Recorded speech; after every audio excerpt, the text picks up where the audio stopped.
大家好，欢迎来到我的频道塔罗的低语，我是 Nico。那我们今天要占卜的课题是展望接下来的发展，你们会得到怎样的喜讯，会发生怎样的好事，你们又会得到怎样的转变。那在我们面前呢，也有3组牌，从左到右分别是第一组牌、第二组牌、第三组牌，大家可以根据自己的直觉选择和你们连接最紧密的一组牌。稍后的话我会做出一个解读。那么大家在选牌的过程当中，可以在弹幕上打出领取好运，来领取你们的专属好运。好，那我们现在可以开始选牌了。大家好，欢迎来到第一组牌。首先我们抽到的这张星币女皇，结合呢我们在这组占卜当中抽到的这张英雄之旅神谕卡 The Quest， 说明你们近期的话呢会找到一个新的价值体系，并且在这个新的价值体系当中会找到自己的目标和定位。这张牌暗示着你们接下来会摆脱或者说这张牌暗示着你们摆脱生命牢笼的信号是从拥有一个真正的目标开始。这个目标呢，它并不是你们从心灵鸡汤或者说某种成功学励志的演讲当中得到的，而是你们发自内心的想要去做一件事情，想要好好的善待自己啊。这种善待呢，首先它可以是物质层面的好好善待自己，就是去穿一些你们之前不舍得买的衣服，打卡之前不舍得吃的餐厅。当然这并不是鼓励你们要大手大脚的去消费，而是说在自己的能力范围之内，用一些恰当的物质来奖励，来犒劳自己，这样会让你们更有奋斗和追求美好生活的动力。那这种善待自己呢，它还有一种更深层次的东西，就是在精神层面上重新确立对自己的评价和未来预期。你们之前可能在一个环境里边浑浑噩噩的生活了好久，从来都没有好好照顾好自己的生活和情绪啊，在一段关系或者说一件事情里边反复不断的让自己受到委屈，这个时候你们会突然的从中醒悟，不想要再继续委屈自己了，好像突然想明白什么一样，变得异常的坚决果断，和过去做一个切割。你们在蜕变之前可能整个人都是处在这种迷失和混沌当中的，所以说你们手中的这颗星币啊，你们会将自己重新捞起来，会重新找到你们的自我，还有重新找到你们的价值体系和目标。你们接下来要为了什么而活，为了什么而奋斗，为了什么而努力。这种精神层面的觉醒会让你们为之一振，不再沉默，不再逆来顺受，不再委屈自己。这个时候你们的生命就会逐渐的变得清晰起来，棱角分明，你们的眼神不再迷茫，而是变得坚毅且果断。第二张牌呢 The Lovers 恋人牌。当你们重新找到自己的时候，当你们重新找到自己的身份，找到你们接下来要走的路的时候啊，你们的这种自我和人设就是在逐渐变得清晰的过程当中，你们的感情运势也会好转。这个 The Lovers 就是你们近期会找到一个喜欢的人，而这个人的话你们会看到他以后，你们可能会有一种想要让自己变得更好的冲动啊，想要完善自我的一种冲动。所以说这个 The Lovers 的这种爱呢，它是一种非常成熟的爱，你们能通过爱上这个人而爱上整个世界，同时你们也会因为这个人而更加的爱自己。所以说当你们实现了一种经济上的独立和人格独立之后啊，这个人牌面当中显示的这个人他就会自然而然的出现。所以说近期你们可能会和你们的生活当中会突然的闯入一个人，和你们的接触联系变得异常的密切和频繁啊，可能还会有一些身体上的接触啊、拥抱，都会给到你们巨大的精神满足和安全感。你们会在一个人的身上看到你们自己的影子，同时也看到一些你们想要拥有但是还没有拥有的特质，它就像一座灯塔一样，会引导你们变成更好的自己。第三张牌呢，权杖三啊，权杖三它是有一种一览众山小的感觉。近期你们在工作和学习上面会达到一个阶段性的成果，来到一个阶段性的高点。权杖三呢，登高远望啊，站得高一点才能够看得远一点。所以说接下来你们会来到一个更高处，这种更高处呢，可能是物理意义上面的更高处，就是比如说爬山，当你们看到了远处壮丽的风景以后，你们会觉得当下的这种烦恼不值一提，大自然的鬼斧神工会突然的让你们变得豪情万丈。如果说是现实层面的更高处呢，可能是因为你们之前的这种视野受限，想要做出改变，但是心有余而力不足。但是近期你们可能会抓住一个转瞬即逝的机会，起身一跃，来到一个更高处，来到一个更好的平台。这种职位等级的提升，身份的改变，会让你们拥有一个更高的格局和视野，看到一些你们过去看不到的东西，得到一些过去得不到的机会，享受过去没有条件拥有的资源。这都意味的是你们整体的生命能量来到了一个新的阶段。而第4张牌的权杖7啊，牌面当中的这个人在一个人对抗着什么？有2种可能。第一种可能就是这个人他是你们自己，你们已经有了独当一面的能力了，开始独自的去解决一些棘手的问题，像一个战士一样去战斗啊，去夺回属于自己的权利，去斗争，拿回属于你们自己的人生，自己决定自己人生的活法，象征的是你们已经逐渐能够把握自己的命运，能够踏实的抓住一些东西。第2张牌呢，就是牌面当中的这个人啊，它代表的就是你们近期可能会有一个人出现，他可能是一个强力的队友，能够帮助你们扛下生活的一些压力和重担，他会站在你们的身前，为你们抵挡一些来自于生活工作当中的恶意和偏见。你们在他的身后啊，这个人就像是一个强有力的臂膀、靠山、避难所，他会帮助你们解决生活当中的很多问题。而这张权杖，这张圣杯9呢，你们身下的这些圣杯啊，我觉得是你们近期会有非常强烈的表达的欲望、表达的想法，还有表达的能力啊，你们的创造力和想象力也会有所提升，会有一种能够非常流畅的把自己的想法表达出来的这样的一种能力，有一个自信的流畅的展示自己的这样的一个过程啊，改头换面的能量。近期的话，你们会重新找到自己的优势、闪光点还有自信，并且还会有源源不断的一些天马行空的想法显化出来。我觉得你们需要找到一种载体，把你们的这种思想、有创造力的这种思维去投射、封装到这个东西上面。比如说把你们的一些想法、灵感记录下来，通过绘画、舞蹈，任何有关能够创造的活动，你们都可以去做。就是只管去做啊，在这个做的过程当中会有一些意想不到的惊喜，在创造的过程当中，你们就能够深度的释放和疗愈自己，毫无保留的大胆的坦荡的去展示自己，或者说展示自己创造出来的作品。这种极度的坦诚、真实的自我展示会让你们变得自信且无坚不摧。而这张权杖骑士呢，我觉得近期会有一个骑士啊，风尘仆仆不远万里的赶来，是一个你们久未谋面的朋友啊，从很远的地方赶过来，会给到你们一个惊喜啊。他手中的权杖意味的是他会带着一份礼物在近期找到你们。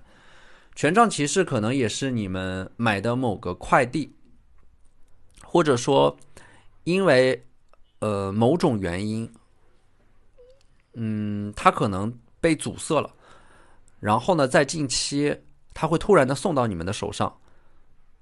所以说这个权杖骑士会风尘仆仆的有一个人正在向你们靠近，他手上的这个权杖意味的是有一个你们正在期待的东西会交到你们的手上。而这张圣杯2呢，这2个圣杯啊，在你们的身上似乎缠绕着2种截然不同的能量。比如说你们看起来是平和的、安静的、内敛的，但是在你们的身体内住着一个非常狂野的灵魂。我觉得你们近期可能会把内心当中的那种狂野释放出来。当你们把自己完整的展示出来的时候，你们就会明确的爱、直接的厌恶、真诚的喜欢，站在太阳下的坦荡，大声无愧的称赞自己。其实你们早就应该这样做了。当你们这样做的时候，你们会重新找到自己。权杖9，近期的话呢，我觉得你们会从一种受伤的状态当中恢复过来啊，一个是精神层面的这种受到创伤的状态，从某种心理阴影、抑郁当中重新走出来，选择重新看到一些生命当中的美好，拥抱未来。还有一种呢，就是你们会从一种身体的疾病当中恢复过来，重新恢复正常的生活。它代表的是你们的身体，无论是精神状态还是身体状态，在近期都会有一个好转。那么我们来看这几张英雄神谕卡。这张 The Quest 刚才解牌的时候提过了，就是你们会重新找到自己的人生目标和价值体系。而第2张牌呢 The Thin Veil， 我觉得这张牌的话是你们近期的突然发现，你们之前选择的那条看似更为艰难的道路，在当下的这个时间节点来看，它似乎变成了一个更为正确的选择。也就是说，你们当时咬着牙选了一条看起来更难走的路，但是这条路是符合你们内心当中的这个指引的。这条路走到后面会在一个时间点豁然开朗，就是看起来更难走的那条路反而被证明是正确的选择，而绝大部分人选择的那条更容易走的路，越走到后面会变得越来越拥挤。那么第二张牌呢是 Weird is new cool。 我觉得你们近期会拥有一种勇气吧，这种勇气就是被讨厌的勇气。你们不会在乎自己有没有说错一句话，做错一件事，或者说得罪某个人，因为你们在打心底里边不会再去期待你们会被每一个人喜欢。这种思维的转变就是你们近期能够通过一些事情看到自己的心，从而完整的接纳自己、爱自己、拥抱自己的这样的一种表现。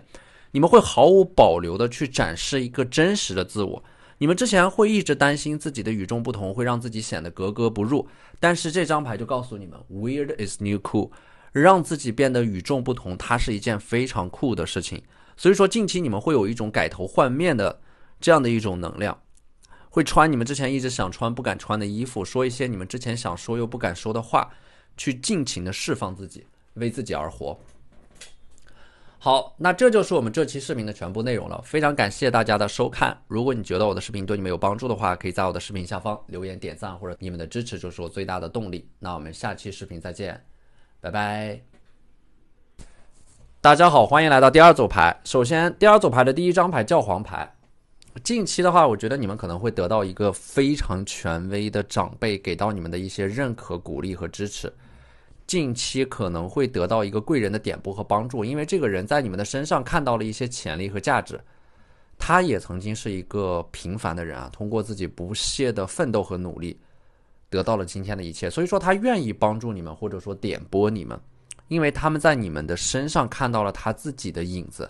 我觉得你们在这个人的身上会找到一种榜样的力量，会以他作为你们人生的标杆。第二张牌呢是宝剑一，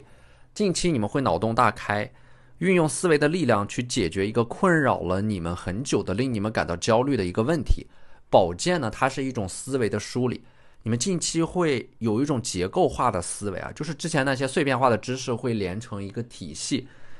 我觉得你们近期的这种活跃的思维能够带给你们非常灵活的解决问题的一些方法。宝剑一呢，它还象征的是你们手上抓住的这把宝剑，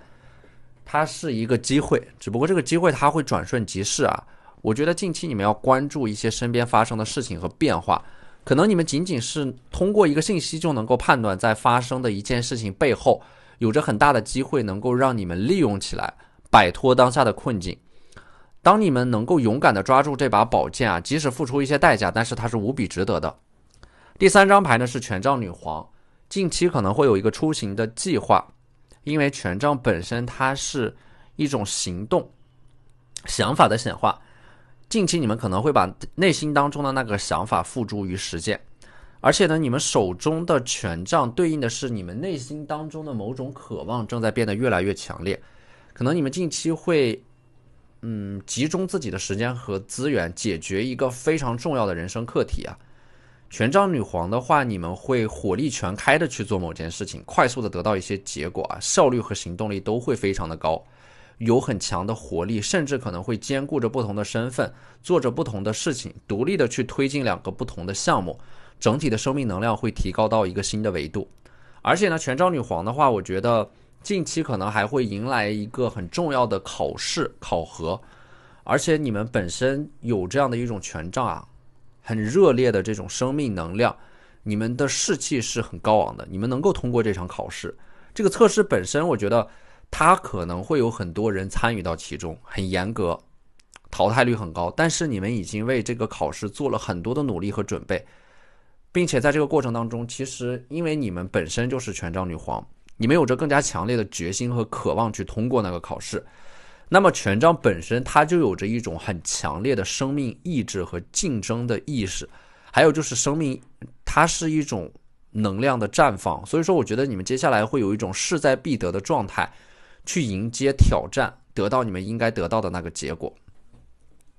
女祭司这张牌呢，它是一种独立的意识啊，这种独立的话呢，我觉得这种独立的状态会让你们和一些人或者说和一些事情做一个切割，划清界限，摆脱你们之前所依赖的上瘾的一些习惯。所以说这个女祭司呢，她是有一种抽离的这样的一种信号的，就是你们会戒掉之前的某种成瘾的习惯，因为你们会意识到啊，在这种成瘾的习惯背后，你们更多体验到的是一种深深的匮乏。这种匮乏包括孤独、焦虑、恐惧，还有一种虚无和不安。所以说这种成瘾的习惯，无论是对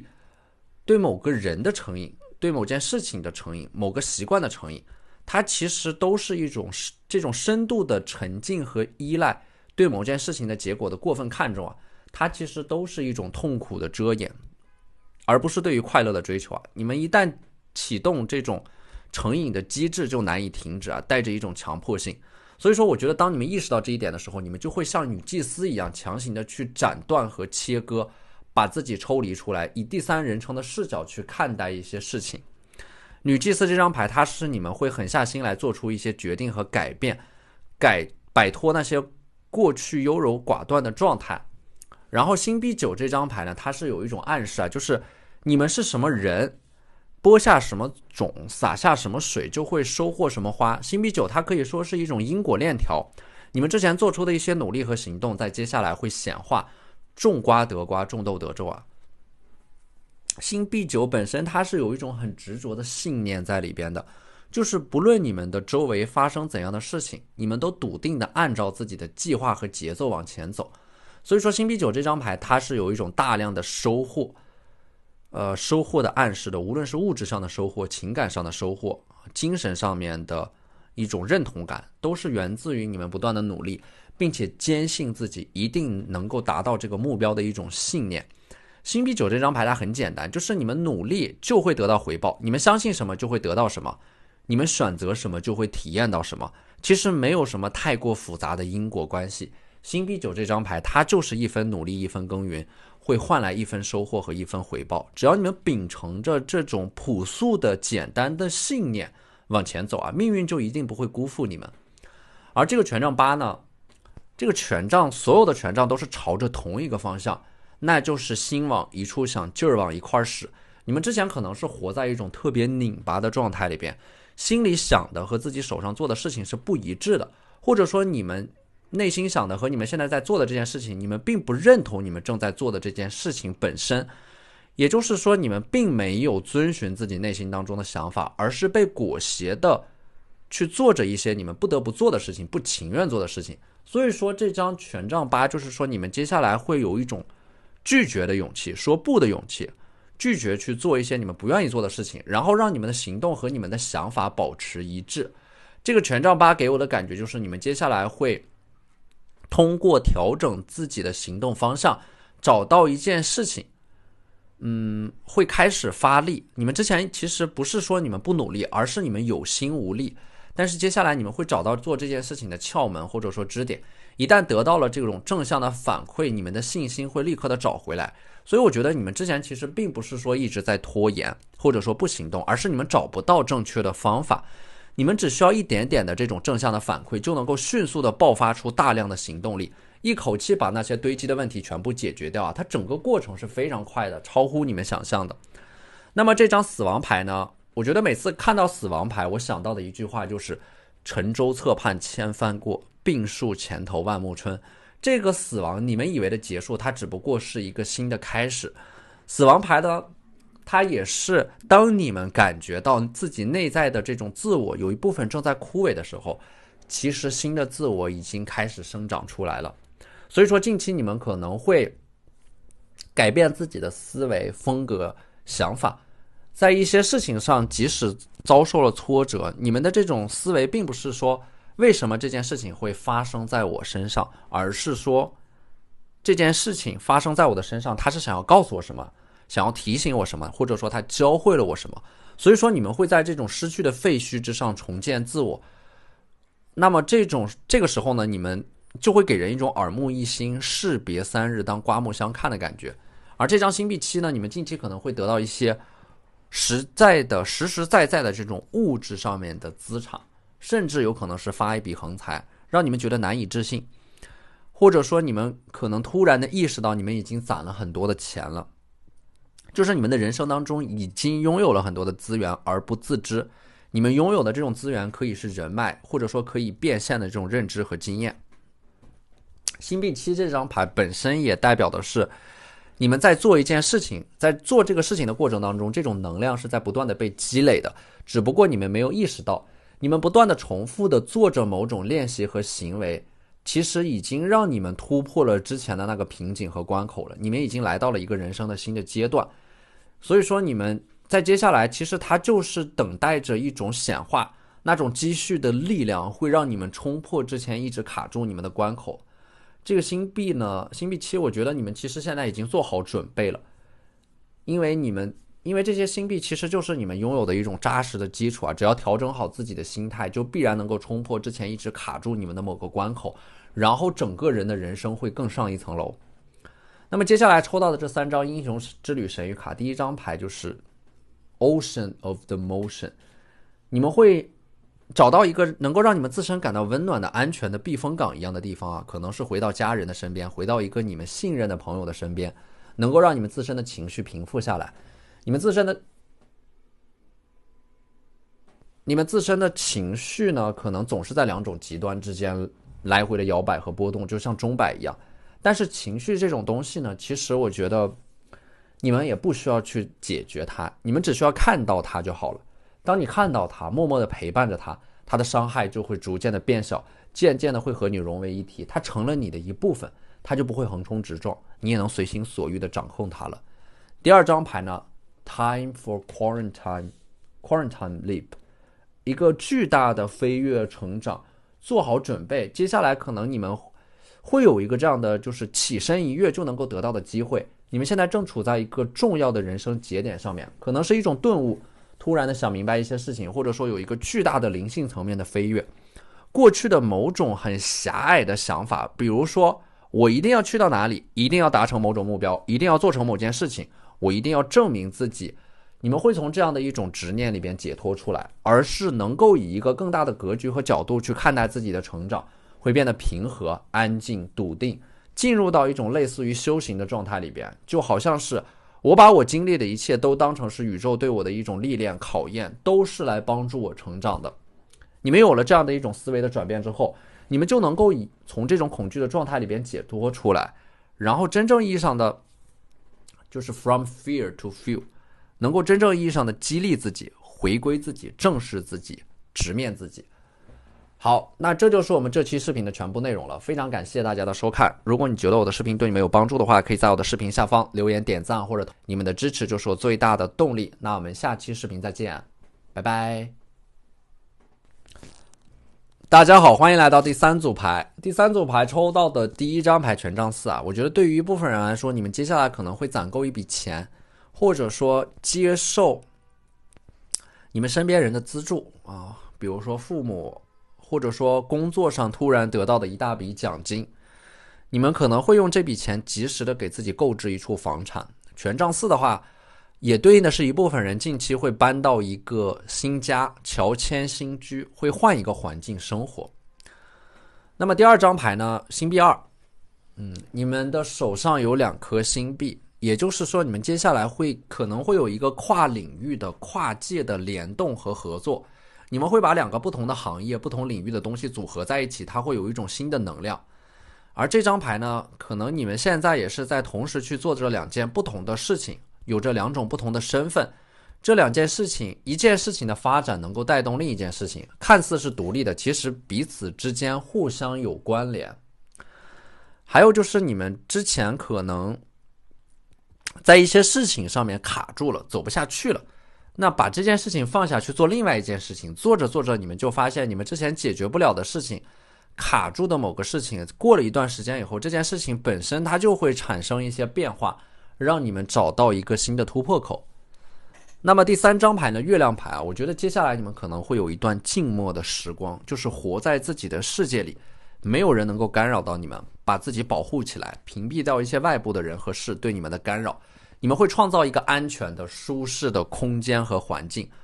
会从这样的一种深夜的思考当中得到一种前进的力量。这段时间可能会给自己的人生留出一个空白的阶段，能够让你们从中思考并得以觉醒会和自己有一个对话，尤其是在深夜的时候，能够彻底的放弃一些执念，放下某个人。所以说我觉得你们现在正在经历人生当中的最后一场轮回，你们已经意识到了有一些错误在不断的重蹈覆辙，你们下定决心不会让过去发生的事情再次重演。月亮的话呢，我觉得你们近期会和自己有一个深度的交流和对话，然后一些心结会被彻底的打开，会更加坦然的面对自己，不对自己撒谎。这个火象特质的权杖国王接下来我觉得会有一个人手持权杖给到你们很大的帮助，你们可能能够从这个人的身上看到一种力量，这个人他的身上有着一种你们渴望拥有但是还没有拥有的特质，你们会在短期内把这个人当成是你们的一个标杆，找到一种往前走的力量。因为你们通过这个人，他就像一面镜子一样，能够让你们看到一个更好的自己你们的努力它是有一个明确的方向的，你们接下来往前走的这个方向是明确的，有着一个非常笃定的目标。权杖国王可能是这个人，他在接下来会领着你们往前走，所以说你们的生命当中在这个阶段会出现一个引领着你们前进的这么一个贵人。而这张宝剑五呢，它是你们正在思考着一些事情，或者说你们会感觉到有一些事情发生的很蹊跷，你们可能会有某种质疑吧。我觉得这种质疑和思考的过程会让你们觉察到一些秘密未曾发现的真相。还有就是你们在思考的过程当中，你们可能会对自己有一个突然的否定，否定的是过去的自己曾经做出的一些很幼稚的行为。那这个时候就代表的是你们从中成长了，突然的醒悟从一种不断重蹈覆辙的错误当中醒悟过来，你们突然就明白自己接下来要做什么了。所以说接下来你们会结束一种持续了很长时间的不温不火的浑浑噩噩的状态。你们在经过了长时间的深度思考以后可能在接下来会做出一个影响你们人生命运的大的决定这个大的决定可能是你们设定的这个大的目标，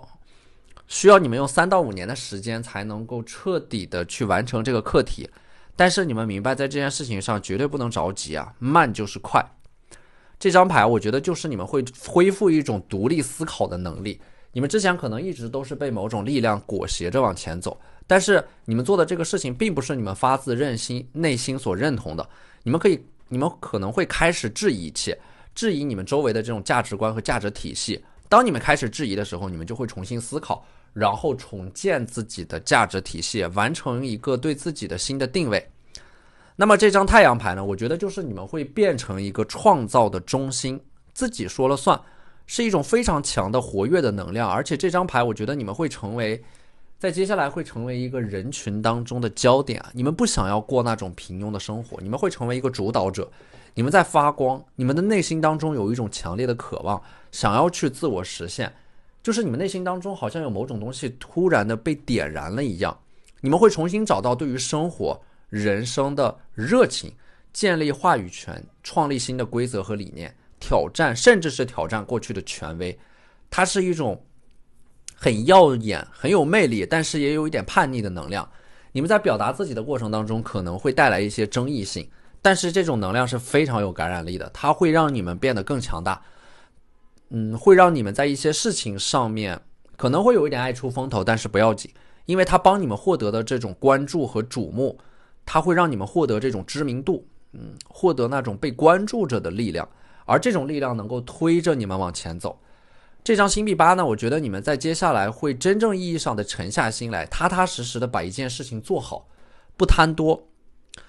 你们做这件事，我看到的其实更多的是一种专注吧。这个星币8就是能够屏蔽掉外界的噪音，专注的去使用时间，把自己的精力和时间集中在一条线上，朝着一个方向持续的努力和积累，才能够实现常人不易实现的那种目标。你们在接下来的这段时光当中会完全的沉浸在某种活动某件事情里，无视其他事物存在的状态，有一种忘我的专注甚至忘记了周围时间和空间的感知。在这个时候你们整个人会有一个非常大的成长，个人能力的飞跃，达到一种忘我的程度啊，并由此获得内心当中秩序和安宁的状态。所以说这张星币8呢，我觉得你们接下来会把一个大的目标分割成无数的小目标，然后一个小目标一个小目标的把它完成掉。